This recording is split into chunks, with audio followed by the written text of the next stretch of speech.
Tipping the scales at 9,070 pounds empty weight, a very interesting model, a 275 Wolfpack with just a whopping 18-foot garage coming into us down here at Advantage One RV.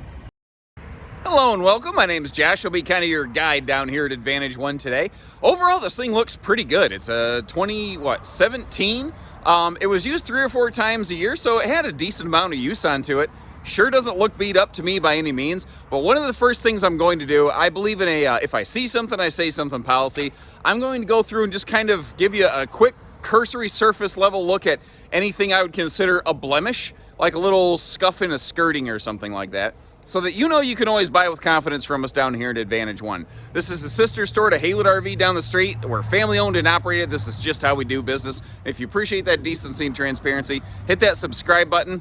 We'll take a look at the, I guess, bad news. There's not really any significant bad news. Then we're going to get into the good stuff, because this thing, it has like up to an 18-foot garage. If you're looking to tow a side-by-side, well, not tow, but haul, obviously, a side-by-side, golf carts, big stuff, you just need lots of extra space.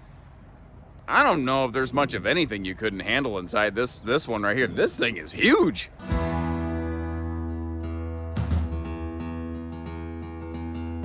So here's the kind of stuff I'm talking about. And again, I think it's generally pretty minor. I do believe they might have tail bumped something back here a little bit. There's a little depression in the skirting. You can obviously see little scuff lines. I think maybe they went through some areas that had some brush or bushes or trees or something like that, because it looks like there's been something that walked down the side of the RV right here. It is very surface level. It doesn't really look like it's gotten past the paint and significantly into the metal. But it's that kind of stuff that we're looking at. Then there is one spot up here on the nose cap that, again, this is just the kind of people we are, because I could probably just stand right here and I bet you wouldn't even notice it. But if you get up close, you're gonna see that there's actually been a little hole popped in the nose cap here. I don't know what caused it. They put some seam tape on that right there. That is some pretty aggressive stuff. It kind of looks like duct tape, but it's made specifically for RV purposes. And it blends in pretty nicely. So that's kind of the thing here. If you're okay with a couple little blemishes, remember it is a used RV, not a new RV, you're gonna save yourself a ton of money compared to something brand new. So if, you know, that doesn't quite scare you off and you're saying, okay, well, yeah, what else you got? Because as I mentioned, this thing has itself a massive garage space. Down the right-hand side here, basically up to that refrigerator wall, it has 18 foot of clearance. Down the left side, up to the kitchen counter, you have 13.6. Now, if you need any more specific measurements, please just give our team a call here. We're always happy to jump out with a tape measure, get any individual measurement you might need or be looking for, but I have found there's just no way I can proactively predict every measurement that every person might possibly need. And there's a million different side-by-sides and golf carts, and it's just, you know, we need to know what you're loading into it, and then we can make sure it marries up. And this is it was a very popular floor plan in the southwestern area of the country, because out there's a lot of folks who do a lot of desert camping. They want to get the side-by-sides out there. And this is a model that it's so darn big, there's just absolutely no question of, you know, can I fit my thing inside of there? Now, it is also a model that leaves a lot of wide open options when it comes to, you know, daytime seating arrangements. But first we are going to take a quick look at the kitchen storage here. Then we'll flip around and take a look at these sofas that we're standing below right now. And I tell you, something kind of struck me as I started opening all this up. I think this might have more cabinet storage space and capacity than just about any other Wolfpack I think I've ever seen. There's a ton of cabinetry in here. Also, I kind of get the sense by looking through the kitchen, these were folks who spent most of their time outside. And here's what I mean. If you look down in this convection microwave, that doesn't look like it was ever used. That doesn't look like it was ever really used. Maybe a time or two, but I kind of get the sense that these were folks who spent more of their time outside, you know, having fun, getting dirty, building memories, and they spent less of their time inside cooking. I think that they were more outdoorsy type people, which, you know, with a toy hauler kind of makes sense. And since this is a full toy hauler with that extra tall ceiling height, they have the opportunity here, and Wolfpack really maximized it by just packing the cabinets all the way up to the ceiling. You're definitely going to need a 2 or 3 stepper for this one, but the good news is, man, there's just not an ounce of space gone to waste over here. But since this thing is so darn long, they had the ability to put this extra fold down, or fold up, as it were, just a second ago, sofa bench in there. That can fold down into a little sleeper. You see, it's also got these extra windows here, which are blocked out by those blackout snap-on shade coverings there. Those are nice to really keep the sunshine out of this thing if it's screaming hot. They also do a good job of not getting ripped off accidentally by handlebars when you're rolling through. Now you see that Power Happy Jack bed lift there. If you fold that down, you fold these two sofa beds down that little bench, you could sleep, I don't know, 4 to 7-ish in here, just spitballing off the top of my head. And not all just kids. You could probably get 4 to 6 adults in this thing pretty easily. The two rear benches have those kind of fold down cup holder console sort of things. And I tell you what, if it was a rainy day, this is probably where I would be if I was stuck inside. I put a little table or some chairs or something in front of me. I'd hang out in front of this window and I'd just enjoy the sights of my destination. That big window right there, I think, is a very underrated feature of this RV when you do need to spend some time inside. And this bathroom, man, has some huge floor space. If you need to actually, stretch out, you got to stand up, put on a pair of pants or something like that. You got room to do it.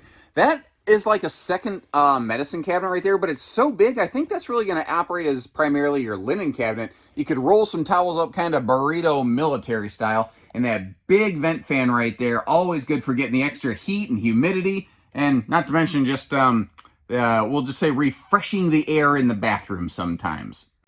The upper deck height here, by the way, it's about 6'4", 6'5". It should be enough for most of us to be able to stand in that shower pretty easily. You may have also noticed how all the countertop material was that sealed edge sort of stuff right there. Now, you may notice that extra door on the right-hand side here. This is a dual entry bed and bath. So it doesn't really matter what side of the bed you're sleeping on. It's going to be easy to get in and out. And this RV originally would have had no television. You can see here where the previous owners brought a little screen. I'm guessing they probably used it outside a little bit because, again, I don't see where they spent a lot of time indoors in the RV. Now, the bed room is kind of slightly asymmetrical. They've got a little bit of shelf space. I like the outlet set up over there, though, because there is a closet slide up here. So they kind of had to off-center everything a little bit. But once you get to your destination and open that slide out, you can kind of just move the mattress back where you want it. That also means, though, there's some extra room around the mattress. So if you want to get something a little wider in here, you could. You notice how there's a lot of room at the base of the bed, too. That is a short queen right now, but there's room for a bigger mattress in there for sure. Also, once again, if you notice, the back end of this RV is rather open, and it's like they just shoved everything all the way up front. The kitchen, the bathroom, the bedroom is just all shoved up here. But they did a pretty good job. There's some good storage here, too. Because I think if you're going to spend, a week or two out there playing horse around, having a good time, the last thing you want to have to do is take a break to go to the laundromat. So all this extra storage space, all the closet space here is fantastic. You've got like a triple closet kind of size space there, although that is a full pass-through. There's no dividers in that. But you notice you've also got another hanging closet on this side right here. In addition, we have the full storage above the bed, which actually is a pretty decent dresser space. Plus, you've got the drawers below. Like I said, this is actually a surprisingly good bedroom from what you would expect. You would think it's going to be kind of shrunken down, but it's really not. Now, this is 50 amp, by the way. That little power junction box right there, if you wanted to add a second air conditioner, that is exactly where you could do that. And we can get you some quotes on that if you're inclined. Pretty decent full pass-through space on this one. That's something a lot of toy haulers typically don't do very well. I think a lot of toy haulers really rely heavily on that big open garage space for cargo, and they don't always remember that sometimes you need a spot to keep a couple lawn chairs or, your sewer hose tubes. Now, we kind of looked at the little blemishes outside, but overall the skin looks pretty good. It was stored indoors, by the way, so it hasn't been subjected to a lot of like Midwestern, snow and ice and sun and wind and sleet and everything else. So it hasn't had a lot of brunt weather exposure. She is generator prepped. The also has a 30-gallon fuel station in that back corner there. So the fuel station and the generator prep do share a 30-gallon fuel cell. So you can't do two different types of fuel, like if you want to do a higher octane thing for your toys. If you want to do that, you just need to make sure you bring a separate little fuel jug. Black tank flush, outside shower, and one of the other kind of surprising features here is not only does this have an enclosed underbelly, it does also have 12-volt holding tank heaters. Now, at the time this one was built, those ramp patio party packages that are very popular and essentially standard on almost all of today's fifth wheel toy haulers, they were still optional here. This one was not built with it. Like, it's not like the stuff was removed, it was just never built with it. Typically, when that's the case, the ramp door is not outfitted and structured to have the ramp patio stuff like screwed into it. I have seen people do it. I've seen people do it successfully. That's just one of those things I want to make you aware of. I think that this one was very much built with the idea of going and playing, not parking and staying, if that makes any sort of sense to you. By the way, under that big door side window that we looked at on the inside, right under that power awning, you also have some outside TV hookups, and that entry door is anti-slam, so if it's a windy day, it's not going to bang against an awning arm or anything like that. Although looking at it, it might actually clear on its own. So if you're looking to go out, have a little fun, get a little dirty, maybe cause a little trouble, I think we got a pretty good one here for you. And if you appreciate the way that we go out of our way to show you, like the little blips and blemishes on the skirting or that spot on the nose cap, hit that subscribe button, hit the like button on the video, follow along with our family-owned and operated facility here. We are always just doing our best to try to do decent, fair, transparent business with a little bit of integrity. And I swear, sometimes this world, that seems like it's a hard thing to find. So as always, take care, stay safe, have fun, and happy, hail it, camping, have an A1 day. Screwed it up. Screwed it up, everyone.